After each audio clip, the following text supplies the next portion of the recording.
Ya, soal berikut ini. Nah, perhatikan gambar mitokondria berikut. Reaksi respirasi yang terjadi pada bagian X adalah glikolisis, siklus Krebs, fermentasi alkohol, fermentasi asam laktat. Ini adalah penguraian amilum. Kita ganti ya, ini jadi E.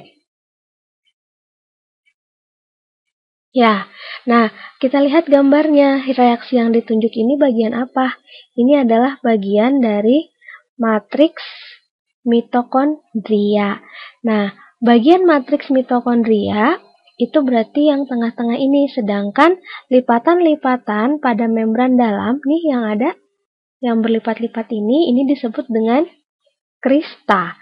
Sedangkan bagian ini yang paling luar adalah membran dalam. Membran luar maksudnya. Kalau yang di dalam baru membran dalam. Jadi kalau mitokondria itu punya dua membran, ada membran luar dan membran dalam. Makanya dia dimasukkan ke dalam organel bermembran ganda. Nah, setelah membran luar, membran dalam, ada lipatan membran dalam yang disebut dengan krista. Nah, di tengah-tengah antara krista ada cairan berwarna putih ini atau bagian yang berwarna putih yang disebut matriks, di mana di dalam matriks ini terdapat enzim-enzim yang dapat melakukan proses siklus Krebs. Ya, bukan Tuan Krebs, tapi siklus Krebs. Nah, jadi jawaban yang tepat untuk menjawab pertanyaan berikut adalah yang mana? Kita cek satu-satu. Kalau glikolisis itu terjadinya di mana?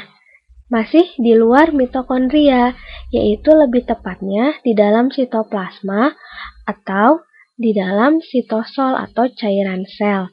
Sedangkan siklus Krebs itu terjadi pada matriks mitokondria. Kalau fermentasi alkohol dan asam laktat itu masih secara keseluruhan masih di luar, tidak masuk ke dalam mitokondria. Kemudian penguraian amilum itu di mana terjadinya? Yaitu ini sama dengan glikolisis. Ya, jadi jawaban yang tepat adalah bagian yang B, yaitu bagian matriks. Nah, kalau di krista sendiri, ini terjadi apa? Di sini terjadi proses transport elektron atau proses pemindahan elektron NADH dan FADH menjadi ATP. Jadi saya ulangi lagi, bagian yang ditunjuk oleh huruf X ini merupakan matriks dari mitokondria yang berfungsi sebagai tempat terlaksananya siklus Krebs karena matriks mitokondria mengandung enzim-enzim siklus Krebs.